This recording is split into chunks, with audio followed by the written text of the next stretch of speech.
Okay, our next talk is going to be about BPF as a revolutionary technology for the container landscape by Daniel Borkman. He's one of the BPF kernel maintainers.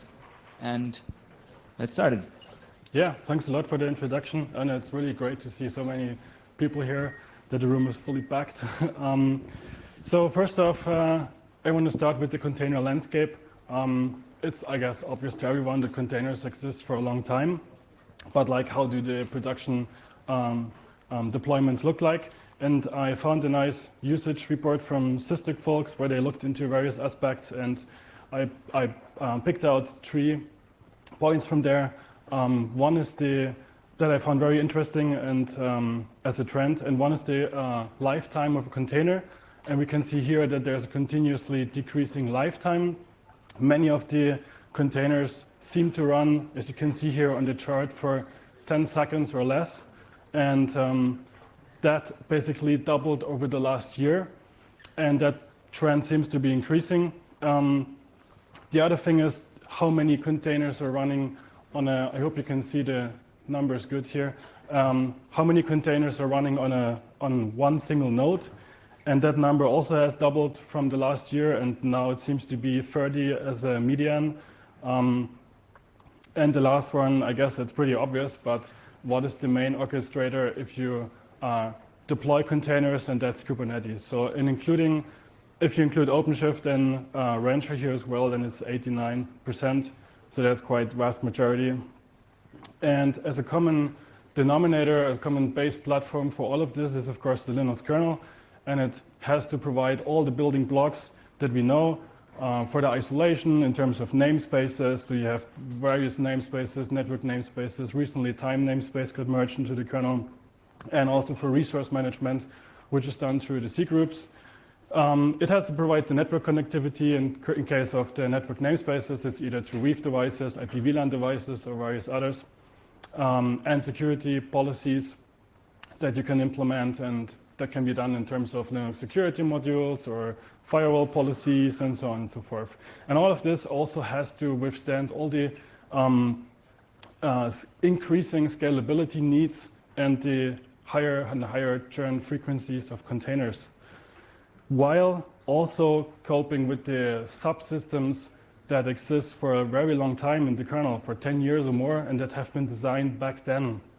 And of course, the Linux kernel has the paradigm of never break user space. So all of this has to still keep working while you optimize all of it. And just to pick out the 2 examples in networking.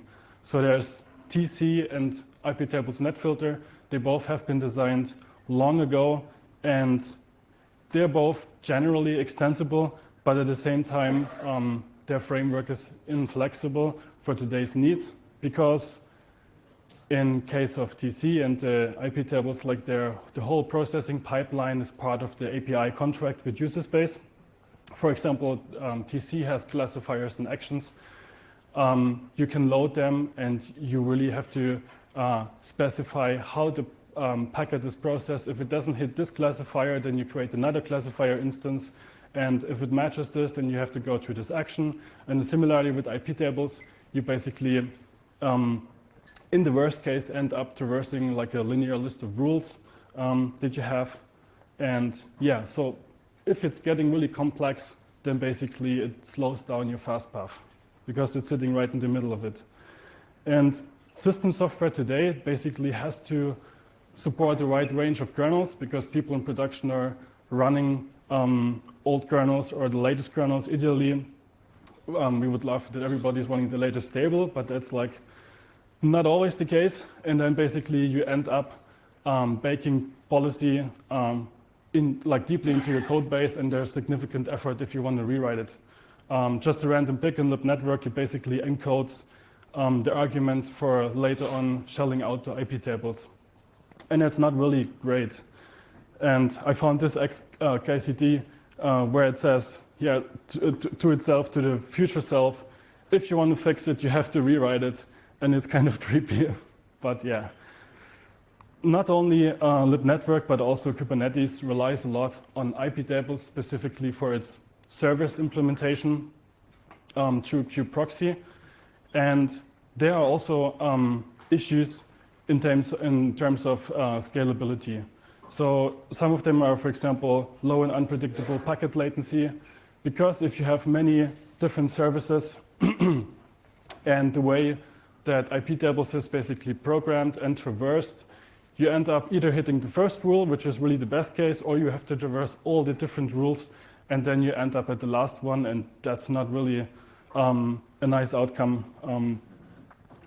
And there's low update times because you have to replace the entire blob of rules, and this can really take a long time if the kernel has to pause and make sense of it and basically install the rules into the data path. There are also reliability issues. I will get to that in a bit, and inflexibility, because what I mentioned in terms of the contract with user space. In terms of performance, even when you do like basic measurements from host to host, you will see that in a lot of cases, even with just very few rules in the kernel, if you run perf top to see what are the heaviest hitters in terms of CPU cycles that are consumed, that it's often case IP tables. And there are also other issues. So probably many of you that run Kubernetes in production might have hit this bug where you got basically DNS delays of 5 seconds or more because of a connection tracking race.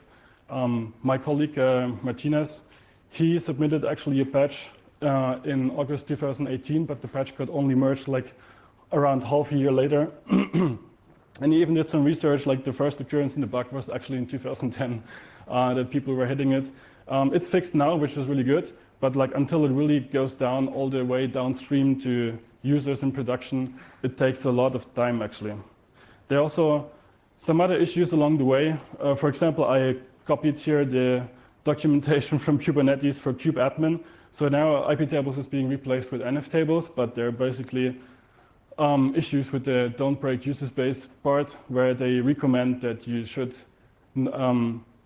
basically run the old IP tables binary and don't upgrade, because rules are getting installed twice, which breaks kubeproxy. In terms of debuggability, if you only have a few rules, that's good. I think that's fairly easy to follow. You can also see like the counters if you write IP tables save-c. So it's easy to debug. But if you have a lot of rules, for example, here in the left side, we deployed basically 100 services only, all with the same backend. But that already gets complex to follow, like where my packet is dropped, right? And the other thing is also that kubeproxy periodically resets the counters in IP tables. So yeah, good luck with debugging. It's to show you the basic packet flow, basically you have an SKB at the beginning. It hits the TC ingress path, and then later on all the yellow boxes are net filter related. You do a fib lookup, and then if you want to push the packet back out the kernel, you hit the TC egress path, and then you send it to the device. And just to show you an example how kubeproxy installs the rules with IP tables so that you have a clearer picture of it.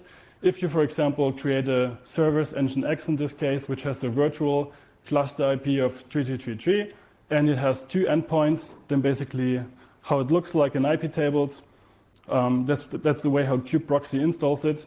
It basically first creates a rule in the NAT table for the pre-routing, where you redirect all the new traffic to the kube services chain.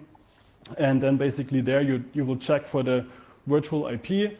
And if that's happening and if that matches, you basically go to the kube service nginx. And there you have like a random selector with the probability of 2, because you have 2 backends. And then you either select the first one or the second, and then basically packet goes on, right? And if you have many, many rules, you basically have to first match on all of the service IPs before you end up at the right one. But you can actually optimize this path by only going from TC ingress to TC egress with the help of eBPF. I first mentioned in the beginning that TC also has issues in terms of with exposing the processing pipeline, but the module that we wrote for eBPF basically bypasses this, because you can do all of it in eBPF and then directly return a verdict without having to process many TC rules there. So it's actually efficient. And I would say it's probably the only efficient module that is there in the TC software path. How does it work basically? So you have a piece of code, it's similar, it's C-like syntax. You can compile it with LLVM. LLVM has a BPF backend, and that generates an object file. There's a BPF loader in user space, for example, IPRO2, or there's libbpf, which is maintained in the Linux kernel tree as well. And it basically creates the maps, it links the maps into the BPF program, and in the end it calls a syscall for loading the program. Then in the kernel, it goes through a verifier. Verifier makes sure that everything is safe and sound, and then basically it hits the just-in-time compiler where it translates BPF instructions into native CPU instructions, and basically all major kernel architectures, they have support for JIT these days. And then it creates native code, and basically your user space agent that you have can access BPF maps to update state at runtime or to fetch state from the BPF program if it wrote into maps. And again, like if traffic is coming, then it hits the BPF code and it can either redirect it to another device or basically can drop the packet. That's also possible. And an agent itself can also like periodically update BPF programs. So that's, that's the basic workflow there. And so so why is BPF a radical shift in, because you can get full programmability, right? So it allows you to, it allows the user to tinker and to change the kernel data path in any way it wants, but still with the safety built on. It's not like kernel modules where you can potentially crash the kernel. So I've been talking a lot about networking, and this whole talk is actually about container networking here, but it's also, there are also different areas like tracing and security. Tracing, you probably heard a lot from Brendan Gregg, where he's doing great work there. And security, there are recently proposals for Linux security modules to make it programmable with BPF as well. In networking, it allows you to fully define the forwarding pipeline, which is great. And the thing is, like, BPF has a stable API guarantee, so it's pretty much similar to syscalls, where we don't break it once it works and the verifier passes. And the other thing is you get native speed, so it's similar to kernel modules there. You can update your BPF programs live at runtime without having to reboot anything, without having to even tear down services, so it works without service disruption. And it's really designed for performance in production use cases, right?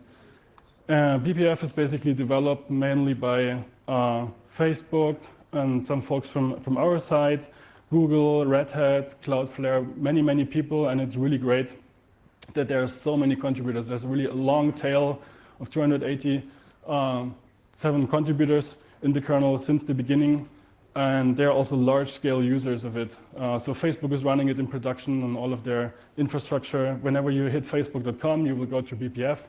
Netflix are using it on a large scale for tracing. Google is using it in terms of traffic shaping to optimize their TCP stack, and many others. Cloudflare folks, they're using it for their load balancer and DDoS protection in production, and it's even available on RHEL kernels, which means something because it probably means now it's mainstream because people are backporting it to RHEL, which is a good thing. And yeah, and even like the old IP tables maintainer, Rusty Russell, he admits that, yeah, IP tables used to be good enough, but these days it needs a radical shift, and that's basically BPF, right? So how does this all link back to Kubernetes networking? So basically there's Cilium, which is an open source project. It's a CNI for Kubernetes, and it implements its full data path in BPF. It supports the Kubernetes service implementation, which is the focus of this talk, but there's also many other things there, network policies, multi-cluster accessibility, encryption, and so on and so forth. So you can look it up. It's all open source on GitHub. Yeah, so how did we get to the path in Cilium of replacing kubeproxy with BPF, where you can basically then end up deleting the kubeproxy daemon set and don't have you don't even need your long list of IP table rules anymore then. So basically, to give you an overview of what kubeproxy does, you basically have different services. One is called cluster IP. Cluster IP basically allows you an in-cluster access of a virtual IP, where basically you can either access this from a pod or from the host namespace.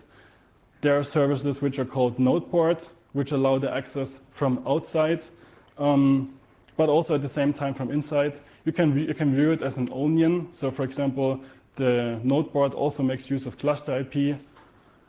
And yeah, there's also external IP, which means you have an access to an external IP. You can basically override it with your own backend. It also, again, works on top of node port.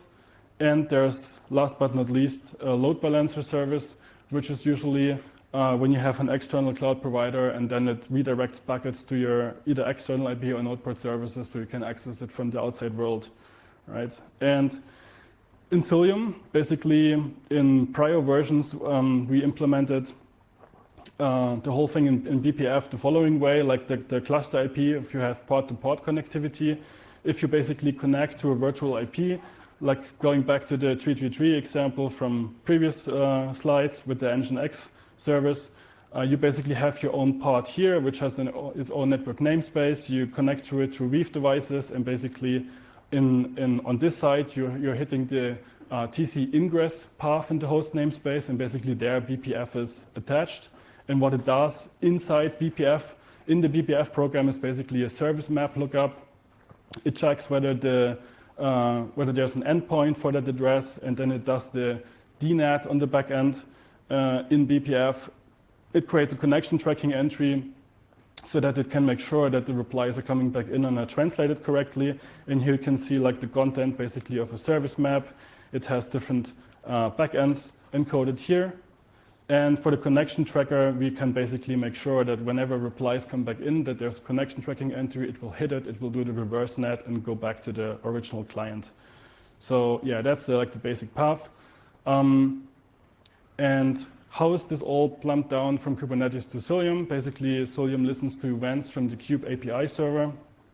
And so whenever there are service updates, it listens to it, for example, here, and then backend updates, and then it basically pushes this down into this BPF service map that is sitting in the data path, right? So recently we reworked the cluster IP access with something even more efficient. So the Linux kernel has support for attaching BPF programs to cgroup v2. There are different ways you can attach to it. So just to walk you through it, so if a client again connects to an Nginx service, then basically we already attach to the connect syscall, and we can see that the client is trying to access one of the service IPs. We can already do the map lookup right from there. And then we can basically rewrite the destination address to one of the backends. And that's much more efficient because you don't have to do actual DNAT, you don't have to mangle packets in the data path. You can just rewrite the address that was used to pass down for the connect system call. So basically the kernel, it looks like as if the application directly connects to the backend, but it's still like the kernel makes it think that it's actually connecting to the service IP, right? And the same for connected UDP. So there's connected UDP and unconnected UDP in the kernel, and you can do the same there from the connect hook. And if you have unconnected UDP, where you only use send message and receive message, you basically don't have any state. And there you need like a small translation table for those two hooks, where you can then, if the packet goes up, like back to the application to receive message, where you can then rewrite the backend IP with the service, with the virtual service IP, right? Yeah, so I think that's really, really powerful feature and saves overhead. Then the case of node port services. So basically here we have this external client. It tries to connect to a service on the node's IP in the node port range, and the packet arrives on the physical device BPF program, which is sitting there. It does the service lookup, and it is automatically then doing a DNAT to one of the backends. It checks whether so Cilium has the knowledge whether the backend is local or remote, and it checks whether, when it's local, then it just redirects it into the pod's network namespace. So that's the trivial case where the backend is basically local to the node. If you have the more complicated stuff where it's remote, again, then you will connect to the same node's IP address where there's the BPF program running, and then it determines, aha, so the backend is not local. I have to go to the remote node, and basically it's doing first the DNAT, and then it's also doing an SNAT, and that SNAT is also done in BPF. So we basically wrote a NAT engine in BPF. It's doing the translation, and when the reply comes back, it has to do all of the reverse SNAT and DNAT and pushing the packet back out. And that basically works. We have it in our Solium code base merged, and it can go over direct routing or also over a tunnel mesh in Solium. Yeah, so all done in BPF. Then there's something that's called external traffic policy local in Kubernetes, where you basically say that it can only connect to those backends that are actually local to the node, so you don't take this extra hop, and basically the packet would be dropped in this case if it tries to connect there. And something that we merged just recently in Solium is also direct server return. So there we basically save the overhead of doing the SNAT. And whenever a service, again, tries to connect to a backend that is remote to the node, basically we encode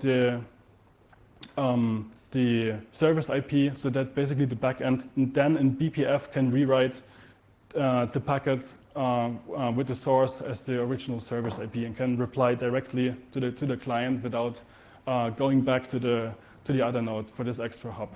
So that's more efficient even. And that all happens inside BPF without any of the other dependencies needed. So we did some performance benchmarking on AWS with SIOV networking and compared basically the whole thing to IP tables and IPVS. And we were running netperf TCP CRR. TCP CRR is basically a netperf test where you're establishing the TCP handshake, you're exchanging 1 byte of information, then you're already tearing down the TCP connection, and it's doing this as many times as it can. And we were basically running this against the node port service. And as you can see here with the default baked-in kubeproxy implementation, you're really hitting the limits if you have 2,700 services. That really is noticeable in terms of overhead because you have to traverse all the lists and IP tables. Yeah, and it's being done for all the new connections, right? And yeah, so the second benchmark is basically the TCP-RR, which means that it's creating a TCP connection, and then it's only sending 1 byte of data as a ping pong, and then tearing it down. So you don't have the new connection every time. So you can see here that IP tables is actually performing not as bad as before. But BPF is still the clear winner, and the DSR implementation where you save this extra hop gives you the lowest latency. The other thing that we are currently working on right now is basically to move this extra hop that we had where the backend is remote to the node into the XTP layer. XTP layer is basically another hook for BPF in the system where you can run BPF programs right at the driver layer without even having the overhead of allocating a socket buffer in the Linux kernel, without even having to go through the GRO engine and higher layers. So it's been running at much earlier hook than just the TC ingress. And we can already there, if we determine that the backend is remote, we can already there push it back out the driver again without having to go into higher layers. And all the 3 cloud providers now, they have finally support. So the last thing that got merged was from into the kernel was the ENA driver that it got XTP support, so you can run it also on AWS with SIUV networking. And this chart here is basically from a presentation from NetDevConf from Facebook folks. So they used for a long time IPVS for their main L4 load balancing, and basically they switched all their front-end load balancer to BPF and XTP in production, and they see much better throughput. So they don't publish concrete numbers, but they said it has a performance gain for 10x and more, which is quite impressive. So yeah, so that's for the Solium 1.8 release. We have scheduled that to port it into XTP. And basically to recap, With the whole data path in BPF, you get a much better performance and lower latency. You can have faster service updates because you don't have to go through the net link, and you don't have to replace the entire blob. And you just do like a BPF system call for updating BPF maps. It's much more reliable. You have less lines of code overall, and you don't need to wait for a new kernel. If you have a fix that you desperately need in production, you can just batch it live because you can just change the BPF program on the fly. You get much better visibility. I didn't really talk about that in this talk here, but there's something called the perf ring buffer output where you can basically export custom data to a high performance perf ring buffer and then collect all of this in user space. And it's not subject to any kernel UAPI restrictions or something. You can really define your custom structs in C that you want to push down there. And then we can also correlate traffic with container traffic, for example. You don't have to shell out to IP tables, and you're able to much more customize your data path. You can change basically the behavior on the fly, which is great. And it's fully integrated with the rest of Cilium. So this aspect only covered the load balancing integration, but there's also policy and much more in Cilium. So yeah, with that said, if you want to try out the kube proxy free how-to, it's just like 3 or 4 commands to run it. There's a kube admin integration where you can deploy kube admin without kube proxy. And then you can basically run Cilium and enable it with the kube proxy free feature. The code is all on GitHub if you want to check it out. And there's also a Slack community. So yeah, thanks for that. Are there any?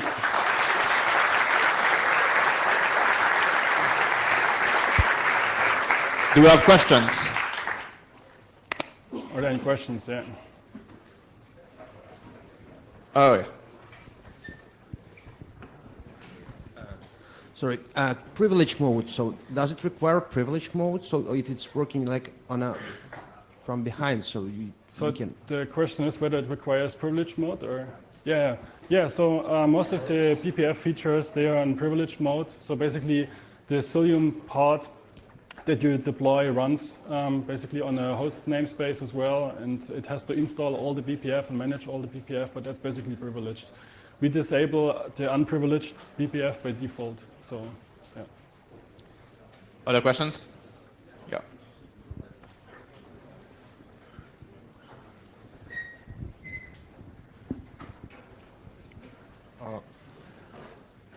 It's the first time that I'm seeing a BPF. If I understood well, it's all in user space, and I'm concerned about security, because you never talk about security. Is it possible for a container to tamper the rules or something similar? Mm-hmm. So basically, all the BPF programs that are loaded into the kernel, they have to pass a verifier, and the verifier does strict security checks. It checks, for example, whether all the types are sane, whether you don't do out-of-bound access, so basically all the stuff that you cannot crash or destabilize the kernel. And it even goes that far that you've probably heard of all the Spectre stuff. It even goes that far to mitigate potential Spectre issues by rewriting parts of the BPF program that are loaded, but still to keep the logic the same. So it's really doing a lot of work there to make sure everything is sound and safe. Other questions? Yeah. So while you're walking, if you want some stickers, there are also some BPF stickers and Cilium Was stickers. somewhere there? Have you done any performance comparison with the kube proxy free project when you have a small number of services, but the number of cluster nodes increases? Like, is there a performance gain there? So when you have a small number of services, but the number of cluster nodes increases. So there's still a performance gain because the IP tables hook comes at a much later point in the networking stack compared to the TC ingress. So TC ingress is basically run right after GRO is executed. So it's still earlier, and also all the BPF stuff is just in time compiled. It tries to avoid all the indirect calls as much as possible, as opposed to IP tables. So it's still a better performance, and there's still less overhead in the fast path. Okay, we're out of time. Thank you very much. Thank you.